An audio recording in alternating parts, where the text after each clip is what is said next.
Hello and welcome back to TV34 Multimedia Productions. This is Tony, and I'm sure by now you've all heard about the sort of resurgence of film photography and Pentax talking about trying to redesign or trying to come out with another film type camera sometime in the near future, which is sort of a good thing.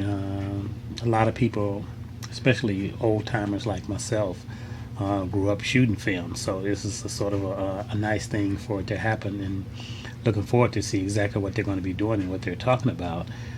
Film has been slowly coming back, and people have been using film still, for photography. Although digital is just so much quicker to use and everything, but film was classic. Film was something that you were taught, something that you learned how to do, as opposed to just with digital, just taking a picture and looking at it right away. And if you didn't get it right, you could easily delete the picture and then try to take it again, change the settings. But with film photography, you had to know the camera, you had to know the equipment, you had to know how to do everything, because everything was pretty much manual. Everything was manual. So looking forward to seeing exactly what they're going to do and what they're talking about. And one of the things that they mentioned a lot was bringing back the sort of the format of the style of the Pentax K1000. And just by chance, there it is, the Pentax K1000. This is my first SLR camera that I got, and I've had this since 1978, and it still works just fine. Still works just fine. It's totally manual, which is the coolest thing about it. You had to know what you were doing. All the settings, everything that you use on it is totally manual. The film speed, the shutter, the aperture. You got to wind the film. Everything is just totally manual. Like I said, everything still works on it. Let me just show you a couple of things behind it. Pop up the back. Let me just take this viewfinder cup off. And there you go, you open up the back, and this is where you load the film. Put the film in there, load it up, crank it and get it to number 1, and you're ready to start shooting. So this was one of my favorite cameras that I started using when I first got this camera back in 1978 before getting out of high school. And that's one of the things that they're talking about, trying to bring back, trying to sort of get this style, this format back again with this nostalgia of film. And a lot of people are starting to get back into doing film photography, and they love the process and how the film looks and the process of developing film, whether it be black and white or color. This is a roll of film here that I have. Let me just set the camera down for a second. Got a roll here of Fujicolor Superior. There it is. This is like 400 ISO. Great all around film. You can use for just about anything. It's great for portraits, everyday stuff. It always came in a nice little canister that you could use, to keep track of everything. So depending on the kind of camera strap you had, some of them had like little holders where you could put 3 or 4 rolls on the strap itself, and you would keep track of everything. And one of the coolest things about shooting with film, I mean, again, back in the day, you had to know what you were doing. You had to know exactly what you were doing. There was no second chance. You had a 12, 24, or 36 exposure roll of film, so you had 12 chances to get it right, 24 or 36, and there was no second chance. If you didn't get it right when that film was processed and developed, you were out of luck. So it was just that simple. And one of the main things that you had to have when shooting film photography was you had to have a light meter.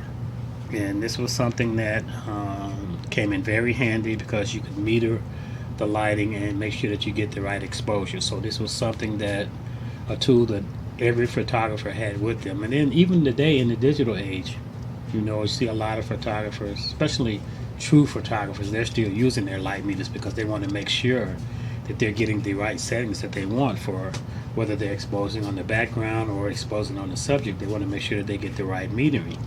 So if you don't have one, spend a couple $100 and get you a decent light meter. You won't go wrong by just having one, and it will make a big difference in a lot of things that you do. The other thing that I want to talk about with this particular process that they're looking at engaging in or coming up with the new film camera and everything with the Pentax is one of the things that I like about my Pentax, the K1000, is that it still works good. Like I said before, it works well. I've got a flash over here that I'm going to be showing you just a little test that I'm going to use, but I've got a Godox flash unit that I'm going to use, transmitter, and I'm just gonna, I don't have any film in the camera right now, but I'm just going to show you that it still works with even a completely manual camera. So we're just going to put this adapter on here real quick. I'm going to turn the flash on, and I'm sorry, but I'm going to give you a pop flash in just a second. And let me see, wind up the camera, and just like I'm getting ready to take a picture. And let's see, it should have fired off. Let's do another one. There's the flash. Okay, so it is working. We'll do one more. Okay, so it's flashing, it's working, and again, this is old school. This is old school, but it works with a lot of the newer digital stuff. One of the things also with the Pentax K1000, like I said, you're setting the ISO film speed, you're setting the aperture, you're setting the shutter speed. Of course, these are older cameras, so the sync speed for flash is at 1/60th of a second. So you want to make sure that you meter everything and that you have everything set according to that, so that you don't have any problems with your film being overexposed or underexposed. So just again, looking forward to seeing what they're going to do with the upcoming details and everything that they're talking about with the resurgence of film cameras, and if they're going to bring out some new ones, especially the Pentax line, and what exactly they're going to come up with and how they're going to put it together. The lenses and everything that I've got with the unit still works just fine. Never had any problems with it, so I'm really curious to see what's going to happen. I've got this particular one that I've got now. I'm going to load it up with some film, and I've got a couple of things that I'm going to be shooting just to test out. I've got some old film that I've had refrigerated for quite a while, so I'm going to test it out and see how it, if it recovers and how the quality is looking on it from even just a couple of years ago. I'm going to see how it still processes and everything. But they still have film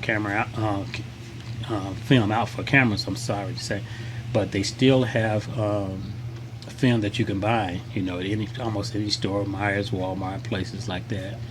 And the only thing that may be a problem is as far as getting it processed, where you can go to get it processed.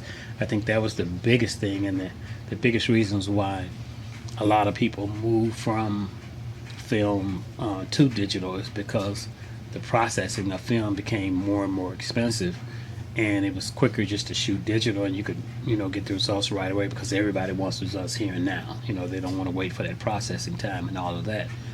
But I mean, if you're diehard and you're old school like I am, you love film. I've got a couple of medium format cameras that I like to use, so I'm always playing around with different things, and it's just a lot of fun being able to just get creative from the beginning to end, knowing how to set up everything, all of your exposures and different things like that, the camera settings, knowing how to use it, and that makes a big difference. So like I said, I'm looking forward to putting some stuff together. I'm gonna take my camera out, my Pentax out very shortly, and do some test roll with it. I'm going to shoot some film, and I'm going to shoot some digital photography with my other Canon and see what we've gotten, what the results are compared to from one to the other. So it's going to be really interesting. It's going to be exciting to see what they come up with, and I know it's going to be probably a couple of years or so before you actually see anything. From what I hear, they're bringing back some of their old engineers that built the Pentax cameras from back in the day, and trying to get everybody together and see what they can come up with. So it's going to be interesting to see what the results are, and I'm sure anybody like me that's into film photography would be very interested in seeing the first thing that they put out, the first camera that they actually put out, especially an SLR type camera. So I'm looking forward to that, and I hope you guys enjoy this video, and let me know what you think. If you've had a chance to look up some of the information about what they're going to do with Pentax, and I think it's Ricoh, that may be combining together to come up with the idea of putting together the new Pentax K1000 style camera. So it should be really interesting. Looking forward to seeing what they come up with, and keep following us along. I'm gonna, like I said, put together a video and do a photo shoot with using my Nikon, my Pentax. I'm sorry, just to see how it's looking and everything. I do have my all-time favorite SLR also from back in the day, of true workhorse, the Nikon FM2. I still have that, and it still works fine. So those are the cameras that you grew up on back in the day, and you never had any problem with them.